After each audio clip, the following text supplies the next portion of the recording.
Inilah tanggapan terhadap kata pengantar Kiai Haji Syukron Makmun dalam buku Hanif DKK, keabsahan nasab Pak Alwi, membongkar penyimpangan pembatalannya.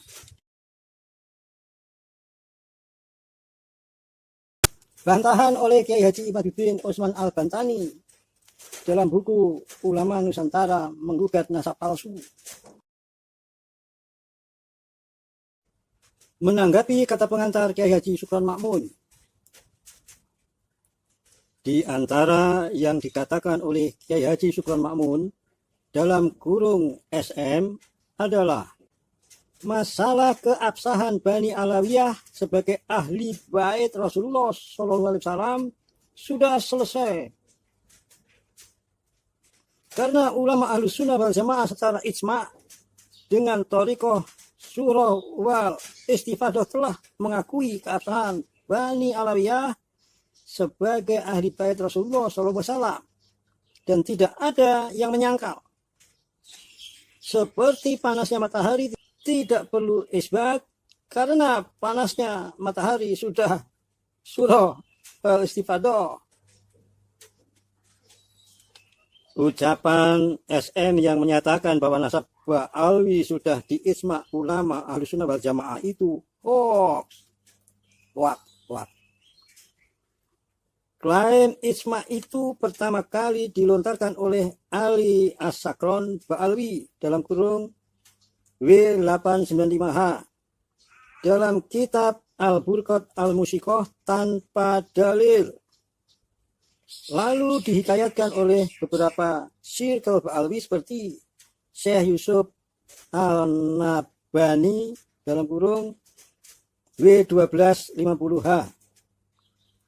Ijma menurut para ulama adalah kesepakatan para ulama mujtahid dari kaum muslimin dalam suatu masa setelah wafatnya Rasulullah SAW terhadap suatu hukum syara akan suatu kejadian.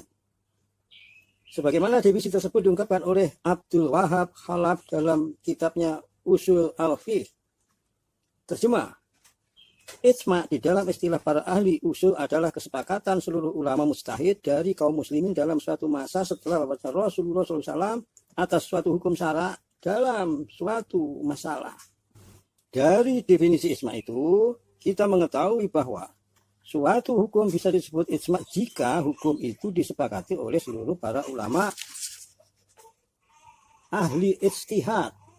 Sedangkan nasab Ba'alwi ini sejak awal kemunculannya di abad 9 muncul hanya dari klaim mereka sendiri, tidak disebut para ulama nasab dalam kitab-kitab nasab. Bahkan di Tarim sendiri banyak orang yang tidak percaya terhadap nasab mereka, sebagaimana dihikayatkan sendiri oleh kitab-kitab Ba'alwi semacam Al-Burqat Al-Musiqat karya Ali bin Abu Bakar As-Sakron dalam kurung W895H dan Gurar Baha Al-Za'u karya Khirid dalam kurung W960H. Bagaimana suatu nasab yang sejak awal kemunculannya saja hanya dari klaim pribadi dan orang-orang yang ada di Tarim saja tidak mempercayainya bisa dikatakan telah diijma. Salah satu rukun ijma adalah kesepakatan itu harus terjadi sejak awal kemunculannya, sebagaimana dikatakan oleh Abdul Wahab Khalaf. Terjemah dalam kurung rukun yang kedua adalah terjadinya kesepakatan ulama mujtahid dari kaum muslimin atas hukum syara dalam suatu masalah saat terjadinya masalah itu. Sedangkan waktu kejadian nasab Ba'alwi adalah masa Ahmad bin Isa, karena yang menjadi permasalahan adalah pengakuan mereka bahwa mereka adalah keturunan Nabi melalui Ubaid bin Ahmad bin Isa. Sedangkan kitab-kitab nasab sejak masa Ubaid itu tidak ada yang mencatat ia sebagai anak Ahmad bin Isa. Apalagi terjadi ijma.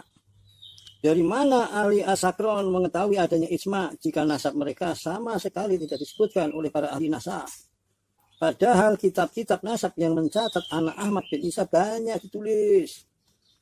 Bahkan kitab nasab abad ke-6 yaitu Asy-Syajarah Al-Mubarakah telah menetapkan anak Ahmad bin Isa yang berketurunan hanya 3. Muhammad, Ali, dan Husain.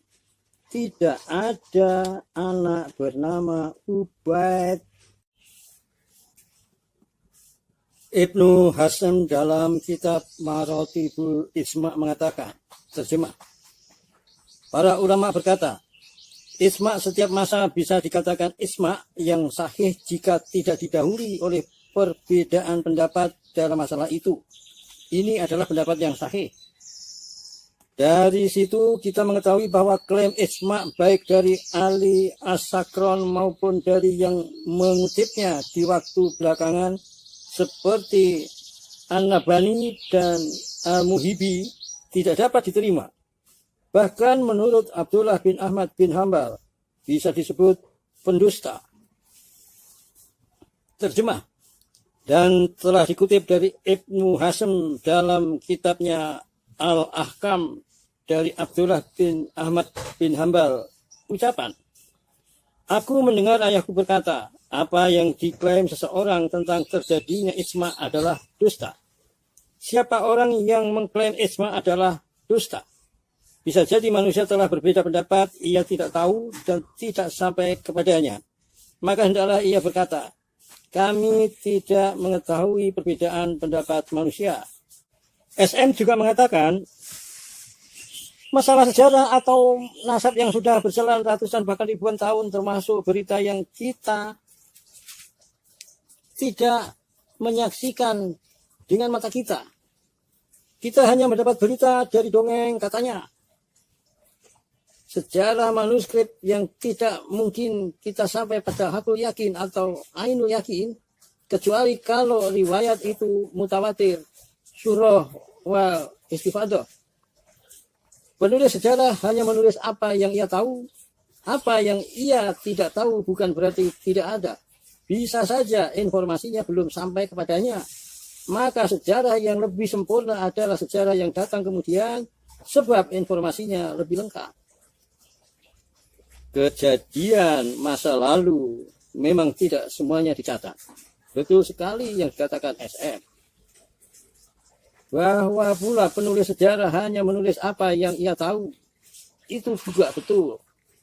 Tapi jika penulis sejarah sudah menulis di abad ke-6H apa yang ia tahu, misalnya bahwa Ahmad bin Isa mempunyai anak 3, Muhammad, Ali, dan Hussein, maka setiap klaim di abad ke-9H akan adanya anak keempat bagi Ahmad bin Isa seperti Ubaid, garis miring, Ubaidillah, garis miring, Abdullah, jelas tertolak.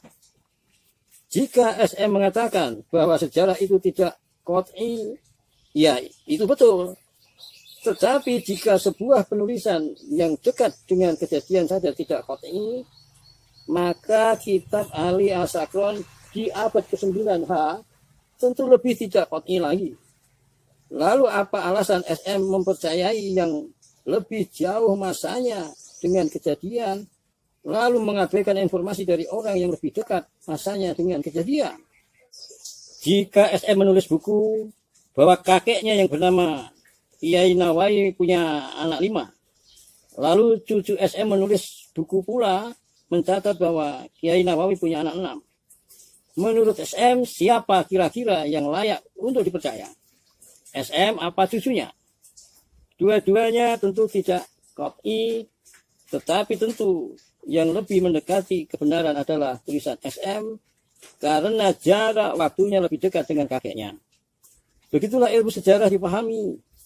Ali As-Sakron mencatat Ubaid sebagai anak Ahmad itu setelah 550 tahun wafatnya Ahmad, sedangkan kitab-kitab sebelumnya hanya mencatat anak Ahmad hanya 3 dan tidak ada yang namanya Ubaid garis miring, Ubaidillah garis miring, Abdullah. Lalu menurut SM, yang layak dipercaya yang mana? SM juga mengatakan, untuk menerima berita yang kita tidak menyaksikan dan sudah berjalan ratusan bahkan ribuan tahun, kita harus hati-hati siapa pembawa cerita itu. Kita hanya menerima berita dari para ulama, para aulia Allah, dan para habaib yang tidak diragukan keilmuannya, akhlakul karimahnya, zuhudnya, warok, dan bersifat sabit dan adil. Mereka itu seperti Syekh Murtadha Az-Zabidi, pensyarah kitab Ihya Ulumuddin, Syekh Ibnu Hajar Al-Haytami, seorang ulama fikih mazhab Syafi'i, Syekh Ali Jumaah, mufti di Mesir, Syekh Ramadan Al-Buti, seorang ulama besar di Syria, Syekh Muhammad bin Alwi Al-Maliki di Makkah Al-Mukarramah, Syekh Maulana Al-Sya'rani Mesir, Syekh Nawawi Banten, Syekh Kiai Haji Khalil Bangkalan, Kiai Haji Hasim As'ari Jombang, Haji Soleh Darat Semarang, Syekh Yasin Padani Makkah, Syekh Muhammad Khotib Al-Minangkabawi, Syekh Muhammad Mahfud Al-Turmusi, dan banyak lagi yang tidak kami sebutkan. Barang siapa yang membatalkan nasab Ba'alawi, berarti sudah tidak percaya kepada para ulama dan aulia Allah yang saya sebutkan di atas.